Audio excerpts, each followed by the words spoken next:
Welcome back to Pajama Productivity. And we are here for our third episode. And this episode is very special. And I'm really excited for our quick chat today because May is Mother's Day month here in the Philippines. And that's why I have beautiful work from home moms with me today to talk about the reality of what it really feels like to be a work from home mom, because I think a lot of people would not necessarily understand how that feels and understand how that looks like. Um, it's also important to acknowledge that at some point, a lot of us, we transition into the freelancing industry because we want flexibility. And that flexibility would actually mean more time for our families. But no one actually warns us about the quiet and the heavy emotional burden that comes with it. It's that doubt at in the middle of the night or maybe in the middle of the day where at some point you will feel that you're never enough. If you're present at work, you're lacking at home. If you're lacking at home or if you're lacking at work, you're present at home. So it's that balance that's, I'm sure, a struggle for all work from home moms. And that's what we're going to talk about today, right? So we're going to shift from talking about how it is to be a VA and focusing on our moms because, again, it's Mother's Day month. And we'd like for us to focus on our work from home moms. And as I've shared, we have two special guests today. And these are moms, work from home moms that are very close to my heart. I have Janice and Kim as our guests for today's episode. And why don't we just kick things off by hearing from them and getting to know them before we even jump into further discussions in this podcast episode? Kim, would you want to start introductions? Hi, I'm Kim, and I'm the marketing coordinator of Smart VAs. I'm a mom of two lovely boys, ages 8 and 4. My youngest son has autism. Before I got married and started working from home, I work as a nurse. Becoming a mom and shifting to remote work has a big change for me, but uh, it also has given me an opportunity to be more present with my kids while still growing my career. Thanks, Sorry. Kim. How about you, Janice? I'm Janice, the recruitment lead of Smart VAs. So prior being a work from home mom, actually I work in a BPO industry, and I think I've worked in the BPO industry for around six to 7 years. So before I decided to look for a job where I can also take care of my kids at the same time.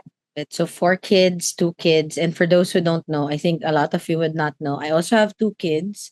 I shifted to working from home because of the pandemic. So I actually didn't have any choice in that line of story, right? Because of the pandemic, I was working as marketing manager for a group of restaurants, and the pandemic has temporarily shut down those restaurants. I handled the online deliveries of those restaurants, but because of a huge cut in the revenue that's coming in for those restaurants, there was also a huge pay cut that prompted me to look for a side hustle of a work from home opportunity that actually turned into where I'm at right now. So I ended up leaving and resigning, of course, from that marketing manager role so that I can focus on working from home because, as I've shared, right, the flexibility that work from home offers is something that you cannot replace. But the reality is there's really a lot of struggles, super tired days, super tired nights that I can't even explain. And I'm sure a lot of work from home moms who are listening to this episode would be able to feel the same or agree to what we're sharing. But as we continue to talk about this, what does your usual day look like, Kim, in terms of your schedule while managing the kids and of course work? My day usually starts with, of course, preparing food after I wake up. I usually start really by preparing foods because they already hungry. Feeding them, doing some house chores. We also have some therapy sessions for my youngest twice a week, plus hospital visits whenever needed. Since my youngest is a quite sensitive health wise. Starting this school year, both of my boys will be attending school while balancing therapy schedule. So our routine is going to be even busier. Basically, when I'm not working, most of my day revolves around taking care of my children and managing things at home. How many hours of sleep do you get, Kim, on a regular Um, average basis?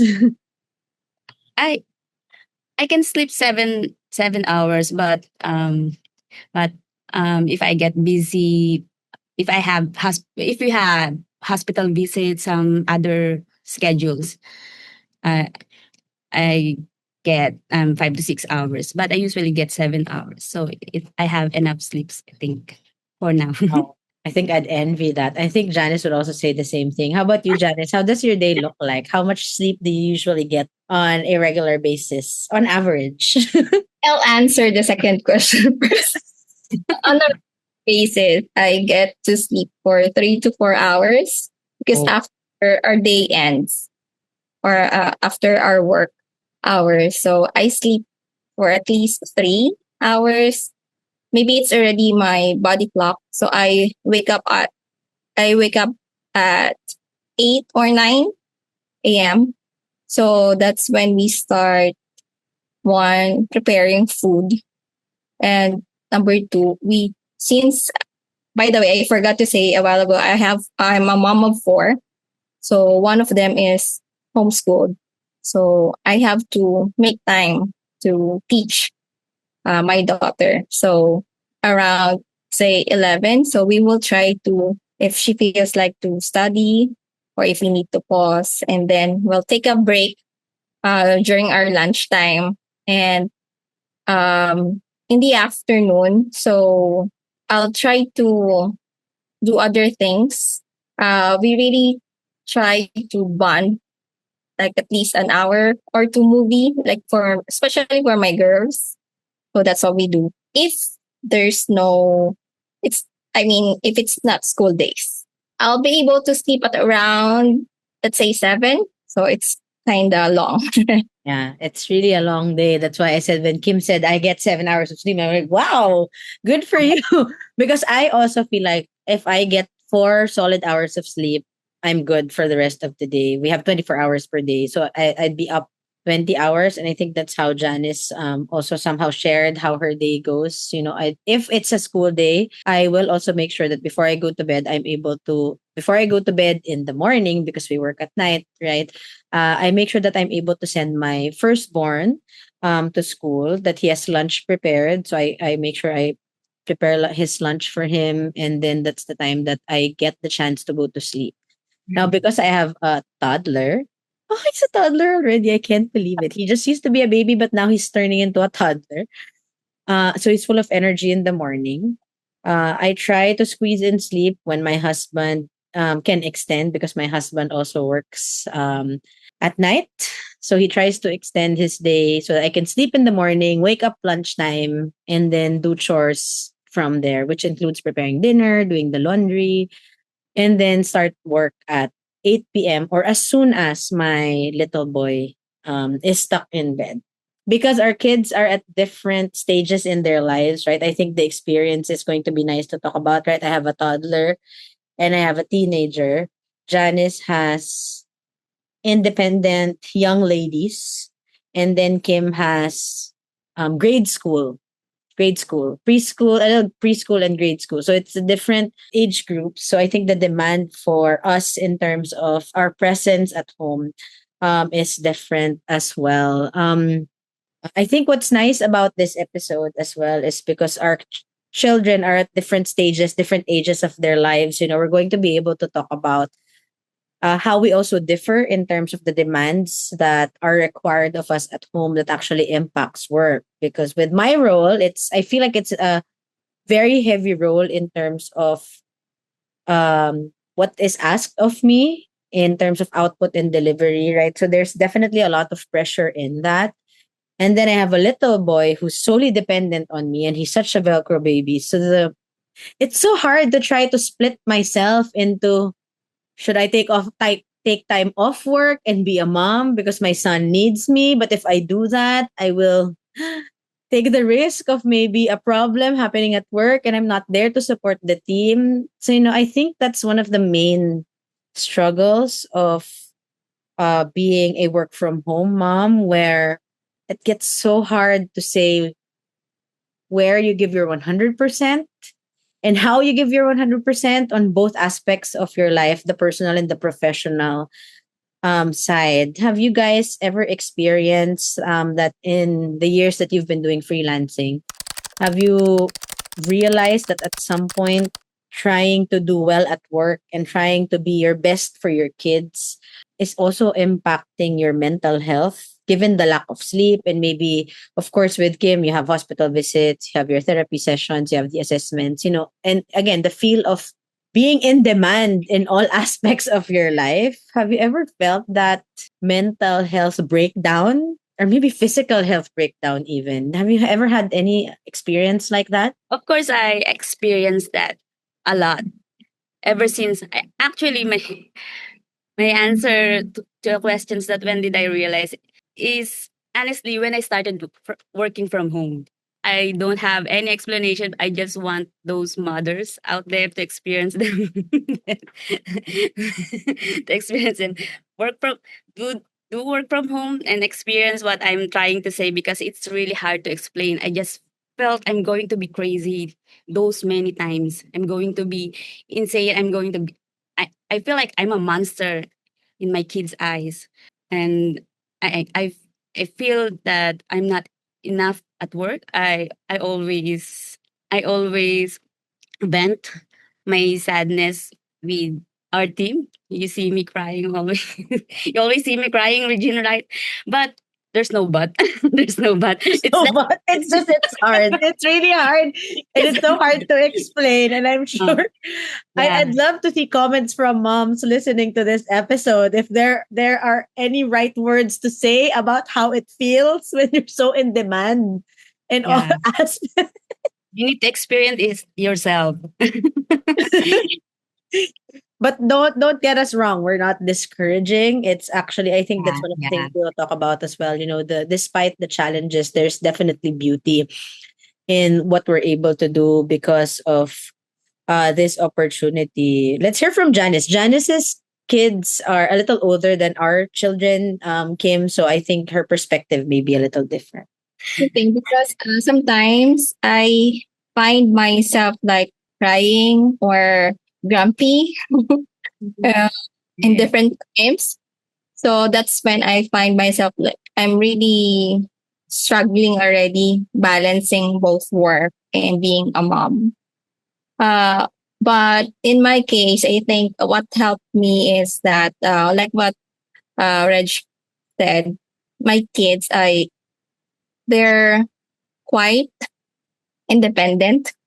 So because one, they're already teenagers. So my two boys and my two girls, they're already, except for my youngest, they're already under teenage years.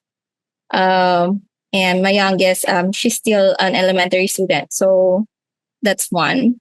But of course, since they're still kids, you we cannot avoid that. Although they're dependent, sometimes they will call you even if you're having a meeting. Mommy, mommy, mommy, what's that? Can you do this? Can you do that?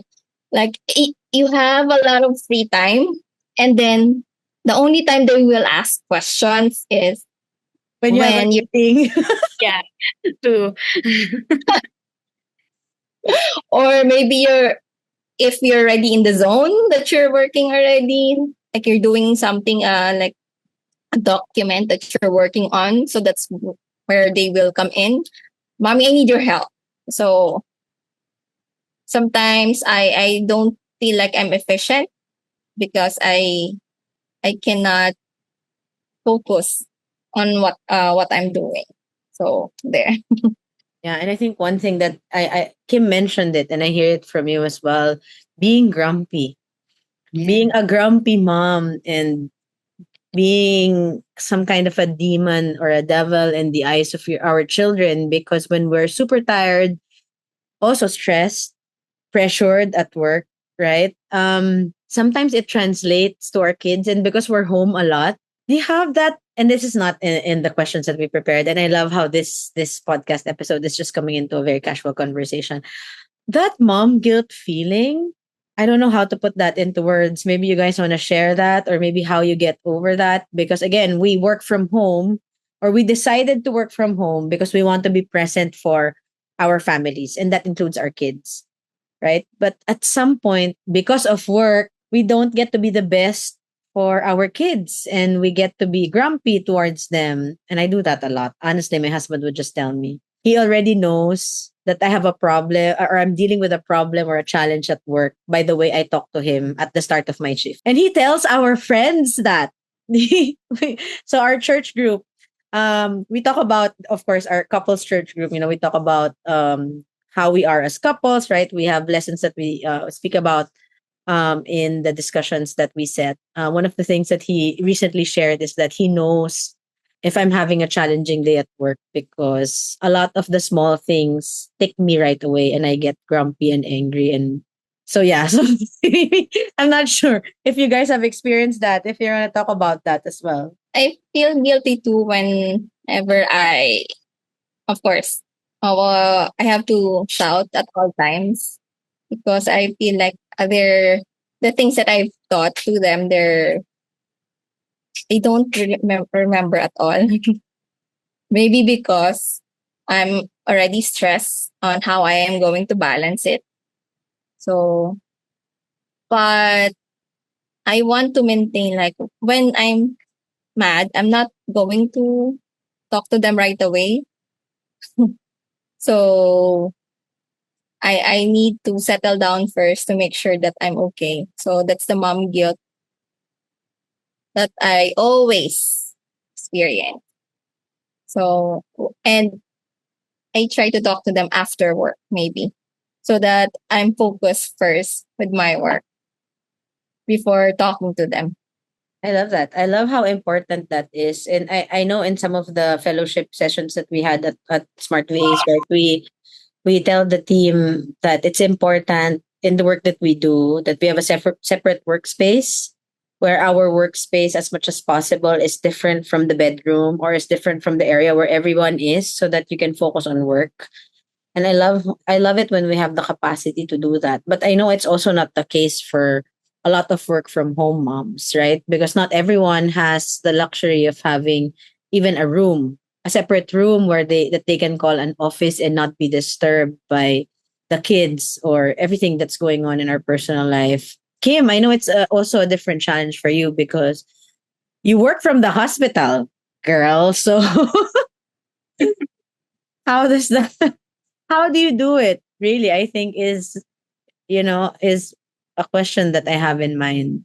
I felt that guilt whenever I saw them sleeping after yelling at them, because every time I'm working, I'm busy, I'm really focused. They keep on calling me, telling me to do something, and I'm and every time I'm always I'm always yelling at them.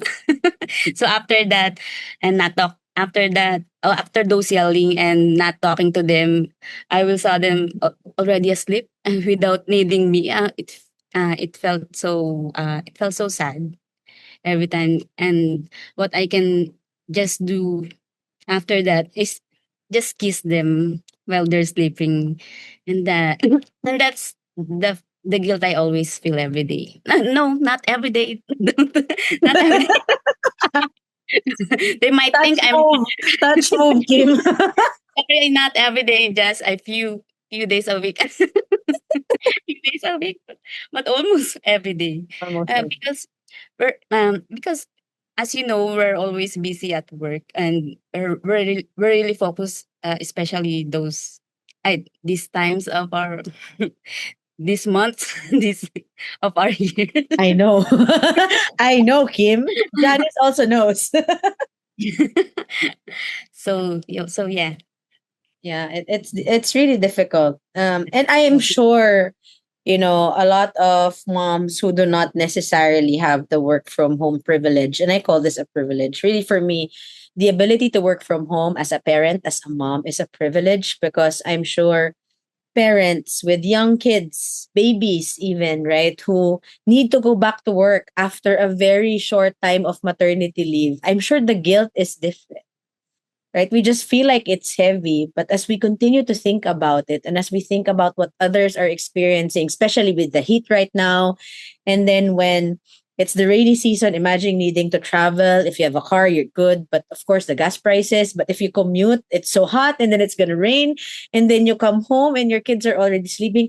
So I feel like despite the challenges that we have at work and the guilt that we're feeling, at some point in our lives as work from home moms, we're able to still feel that we're still blessed to be given the privilege to be at home and be present and take time off, especially when there are school activities, right, or hospital visits or therapy sessions for Kim, right? But having the ability to be able to extend and not sleep because there's an activity at school in the morning, that's something that you can't do if you work in a corporate setting. And if you both will remember, when you look back at your old corporate life versus the messy beautiful reality that we have right now as we work from home, how do you redefine now, or how do you see yourself as having a successful day? What does that look like?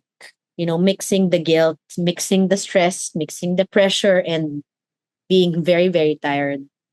How do you get to be in bed and say that was a good day?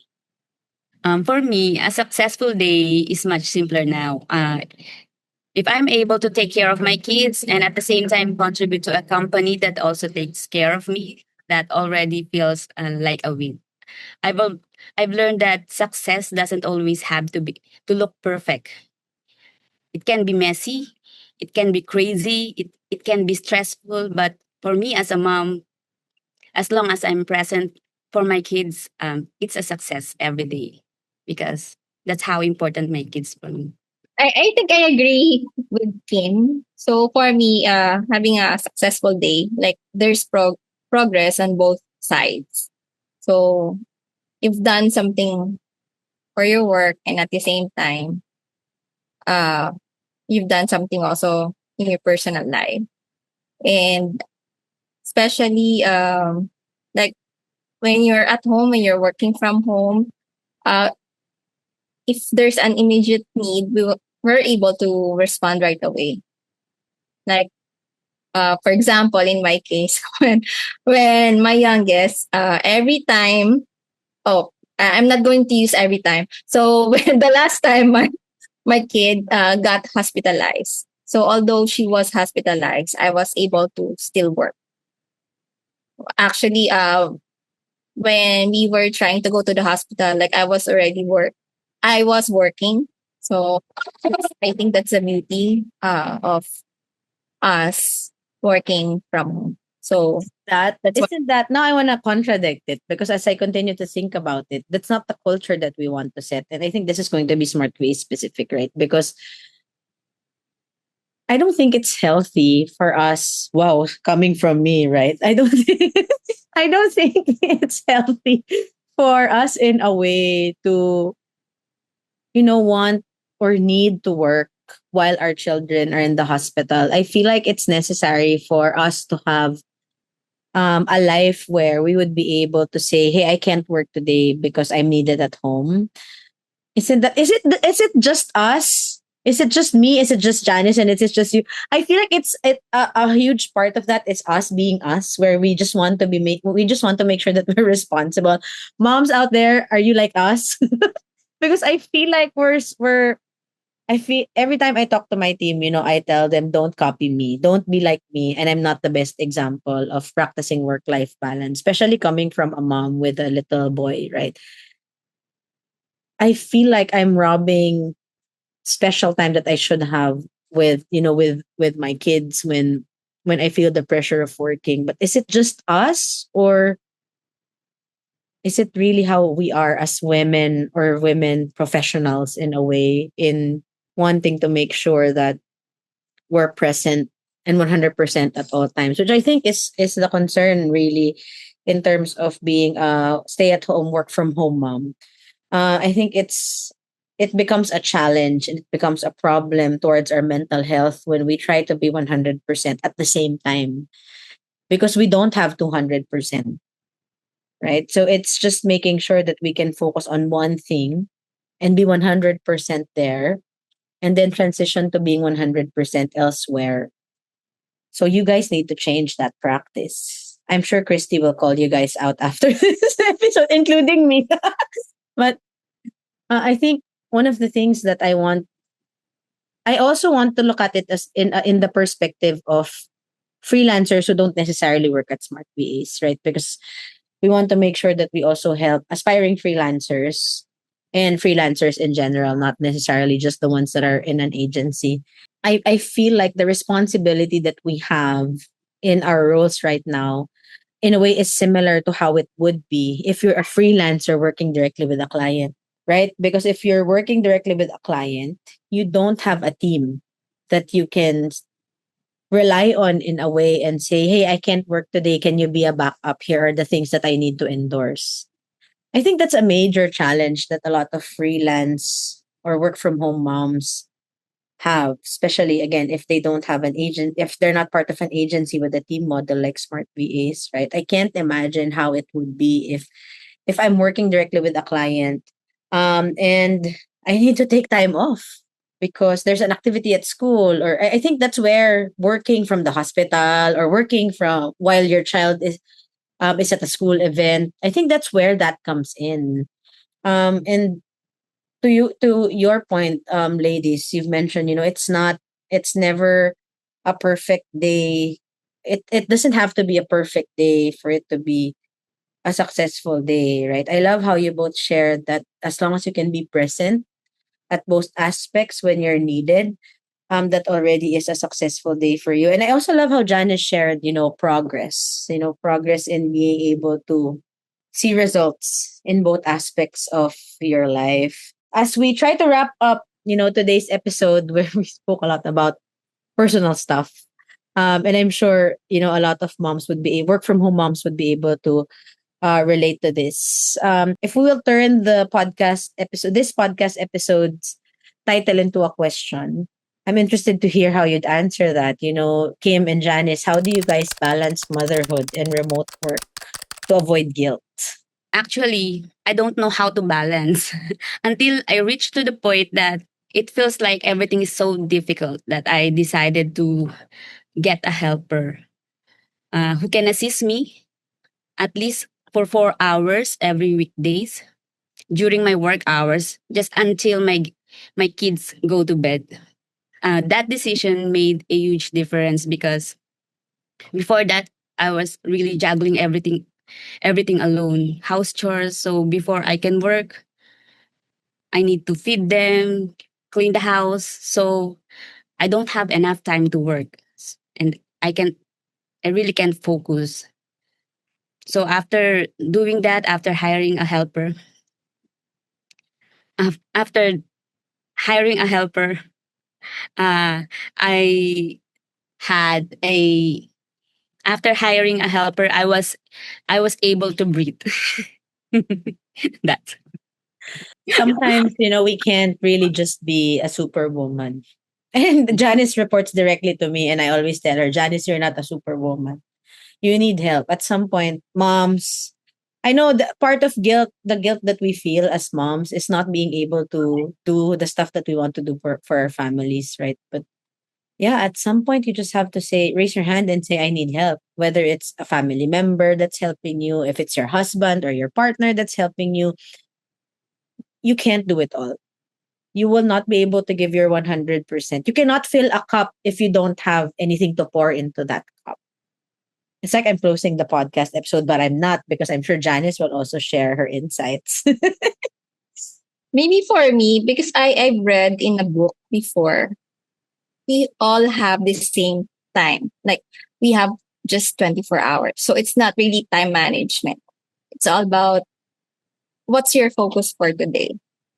And that helped me a lot because aside from me, I have to think what I need to do first.